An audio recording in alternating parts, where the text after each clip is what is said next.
There's this one analogy that I like to use, and it's a story of a father and a daughter walking down the beach, and there are all these starfish that were washed up on shore. And the daughter gets down and picks up one starfish and throws it back to the ocean. And the dad was like, "Why did you do that? It won't make a difference." And the daughter said, "Well, it did make a difference to that starfish." And so for me, when people ask, what does success mean to you? When a fund gets funding through our network, for us, that's a win. In fact, one of the hedge funds that is part of our network got their first endowment LP through our network. And for us, that's what gets us excited.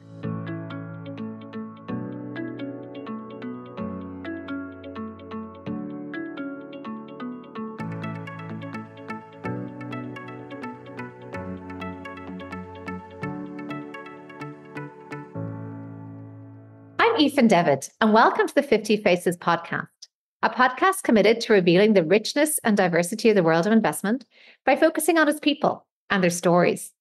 I'm joined today by Grace Reyes, who is CEO and founder of Tide, the Investment Diversity Exchange, which she founded in January 2020 as a way to connect key industry players to promote diversity and inclusion in the investment industry. She has recently extended Tide's reach beyond the US and has a base in both the US and the UK. Tide is a partner to the largest US public pension plans in their emerging and diverse manager efforts. Welcome, Grace. Thanks for joining me today. Thanks for having me. Well, we're sitting here in London, but let's go back a little bit at the beginning. So can you tell us a bit where you grew up and what was the arc of your career? I grew up in Stockton, California, so it's about an hour and a half away from Sacramento and San Francisco. And I went to an inner city high school, so I didn't get any exposure to finance until one day I watched Pretty Woman. I was intrigued by Richard Gere, not only by his looks, but his success. And it turns out he was in private equity. And that's what sparked my interest. Who would have thought that Pretty Woman could inspire careers in finance and financial literacy? So that's very interesting. So that was your first contact with the investment industry. What path did you take then before you came to Tide, between, say, that phase and founding Tide? So I went to UCLA and I studied economics. And from there, everyone wanted to be an investment banker back in 2000, 2004. And right after I got out of college, I had a friend named Wes who was a managing director at Credit Suisse. He got me an interview with the top people that I needed to meet at Credit Suisse, did my interview there. And the last question they asked me was, "What do you like to do for fun?" And investment banking, you usually say, "I like to volunteer, I like to travel," or something like very wholesome. But I was very honest and I was like, "I like to party." And I didn't get the job. I think not only because of that answer, but basically the fit. But 10 years down the road, I meet up with Wes and I was like, "Wes, if I were to answer that question now, I would still say the same thing because of the networking and the partying and meeting people. That's how I was able to meet my network." And then thinking about Tide, given it is focused on diversity, what was the thought process that led you to perceiving a need? What was the problem Tide was there to solve? I suppose another way of asking that. So my background's in private equity fundraising, and I've established a network of LPs the past 15 years. These LPs were once analysts and associates, and now they're head of asset classes and CIOs. And so building from that network, I got exposed to DEI in 2017. So I became president of a nonprofit promoting Asian Americans.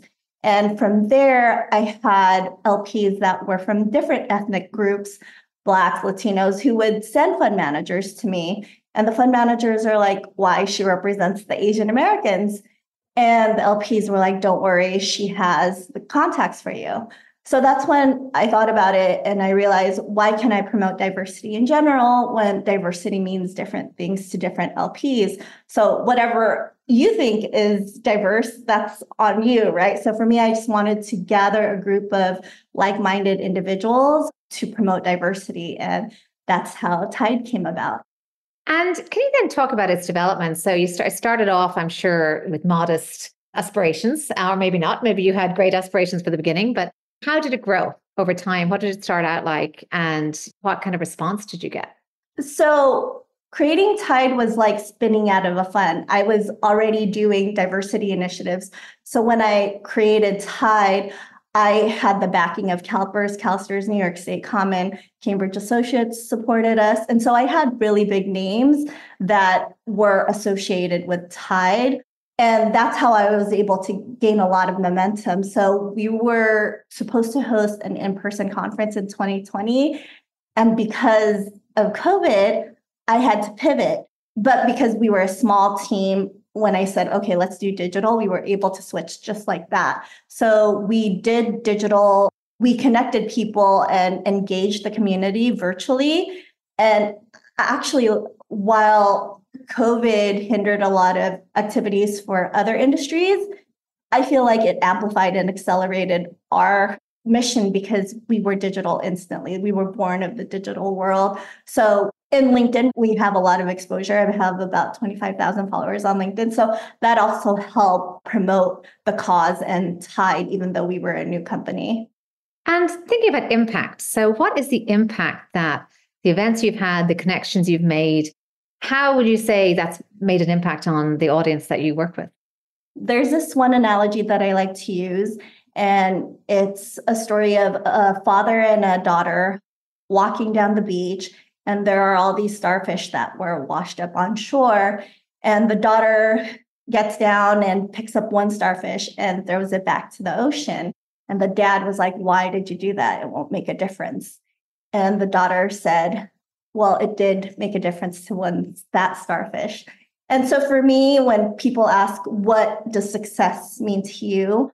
When a fund gets funding through our network, for us, that's a win. In fact, one of the hedge funds that is part of our network got their first endowment LP through our network. And for us, that's what gets us excited.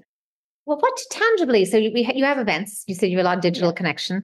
What do you do in terms of incubation? And what I'm going to ask, it's maybe not the right term, incubation. What do you do in terms of assistance and nourishing that network? An example would be Angela Miller-May. I know you know her well. She was two-time guest on this podcast, and I was amazed at the work she's doing at IRMRF to not only to provide funding to diverse managers, but to almost provide this wraparound service of coaching, feedback, and really nurturing to get them on the ladder, even if they don't fund them at IRMRF, to ensure that they're in a better place to get funding.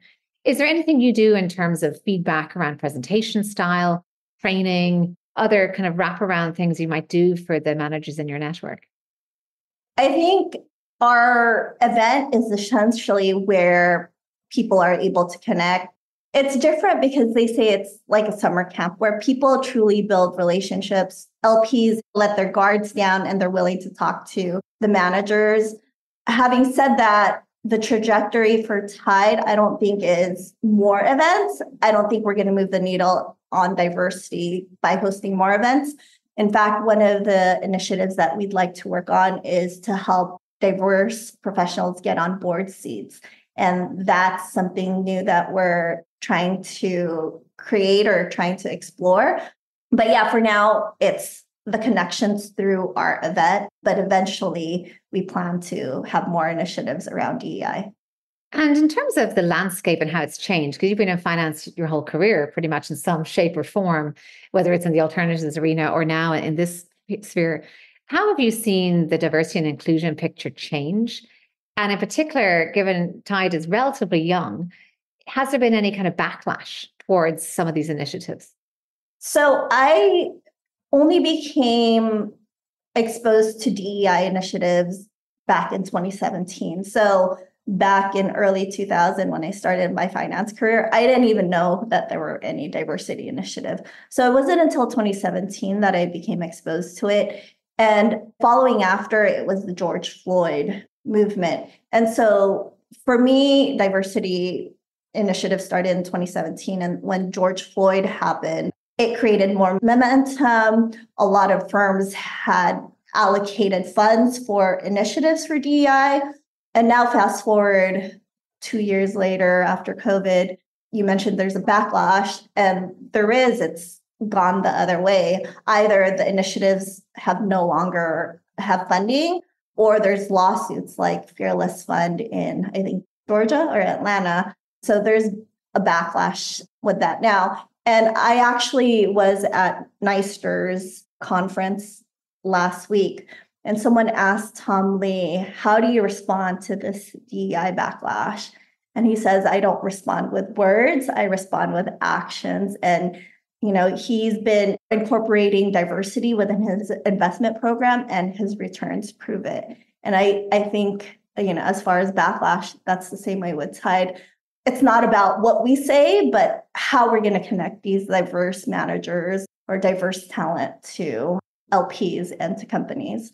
Let's go back to that networking talent you have, clearly wanting to party. I love that. I think we all need to be more honest about what makes us tick, the energy and the sheer joy we can get from being together with people and showing up for people. But how do you approach networking? Because clearly you've cultivated a deep one. Any rules of thumb in terms of always showing up or always following up? Or did it come very naturally to you, or did you have to be intentional about it too? One of my biggest role model is my mom, and I saw the techniques that, I don't know, it was just ingrained in her. So I think one of the reasons why I'm a good networker or a great networker, I actually like to make people feel good. And I saw this in my mom when she would introduce someone, she would highlight something that she genuinely likes about the person or respects, and that makes a person feel good. And that's what I take with me whenever someone hangs out with me or whenever I meet someone. I want to leave them with an impression that, oh, that was a good feeling, or I felt good. So I think networking is trying to find a way to make that person feel good, but do it in a genuine and authentic way. It's really interesting. So it's pretty much more about giving almost than taking, and starting with giving. And in terms of what do you see happening to the networking business, I suppose, since COVID, it seems that with more hybrid working, and now the events have returned, it's true, but are people as comfortable in them? Is it as natural a fit? Are they more intense because we had a shortage of events for 2 years? Do you think there's been any change in people's approach to networking since COVID? I think if you're a good networker in person, you're a good networker over the phone as well. So I'll give you an example. During COVID, I became connected to new people that I don't know. And we connected and we would keep in touch. And then a few years down the line, we meet in person and we realize that's the first time we actually met. But we're surprised because we connected over the phone or over Zoom. And sometimes you could feel that connection, the vibe. So yeah, I think while COVID has prevented you from seeing people, I think you still could connect. You still could give off a really good vibe over the phone or digital. And I think one key takeaway is have a good vibe and people will certainly gravitate towards that. Yes. Yeah, exactly. Yeah. And I'm just curious because one of the biggest lessons that comes out of this podcast series, that anything you'd advise your younger self, I guess this wouldn't be your advice since you were already doing it, would be to network more. Most people in our industry, mid-career, wish they had networked more earlier. And I have college-age kids, and I'm trying to encourage them to use LinkedIn and to think about their network almost like as important as their academic work. How would you encourage someone, just say in college or emerging from college, to approach networking? You mentioned this earlier. It's more about giving versus taking.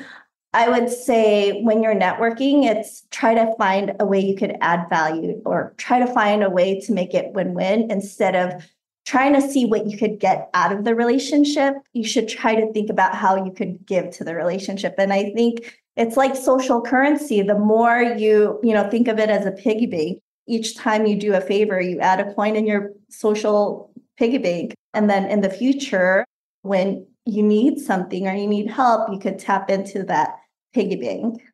Looking at some personal reflections now, Tide, I suppose it's coming up on 4 years old this summer. Oh, it's already 4 years old. As of January, sorry. So Tide is 4 years old now. So looking at mentors and sponsors, so I think you've probably been a mentor to many in the circle, but whether it be in the Asian American community or in the networking community as a whole. I think people have learned a lot from looking up to you. Did you have any sponsors or key people of your own or mentors that you learned lessons from that you can mention? The cool thing about this industry is that there are so many professionals in our industry that we could look up to. So there's no one in particular.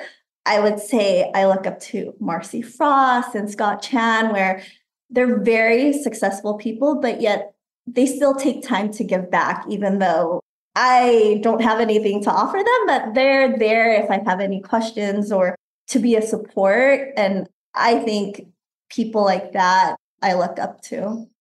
Was there any word of wisdom that you've been told over the years, or piece of advice or creed or motto? I mean, obviously, your whole approach to networking and giving back is a big part of your creed, I'm sure. But anything you can leave us with, or any advice for your younger self? So I like to take Richard Branson's motto, and that's if it's not fun, it's not worth doing. And I think Tide gives me an opportunity to enjoy my work where I get to meet very smart and interesting people, but at the same time, they're my friends as well. So for me, the motto is if it's not fun, it's not worth doing. So work has to be fun for me. Well, Grace, thank you so much for the light you are in our industry. I think now that we're sitting here in person, radiant is a word that jumps off the page for me, but also when I see your posts on LinkedIn and the clear joy you have from connecting people and amplifying them and the industriousness with which you go about it, it is no doubt making a positive contribution to our industry, even in a challenging time like today. So thank you for doing what you do. And I'll invite our listeners to follow you on LinkedIn because it will bring their day some joy, and also to follow Tide and your events. So thank you for coming here and sharing your insights with us. Thank you. It's my pleasure. I'm Aoife Devitt. Thank you for listening to the 50 Faces podcast. If you liked what you heard and would like to tune in to hear from more inspiring investment professionals and their personal journeys, please subscribe on Apple Podcasts or wherever you get your podcasts. This podcast is for informational purposes only and should not be construed as investment advice, and all views are personal and should not be attributed to the organisations and affiliations of the host or any guest.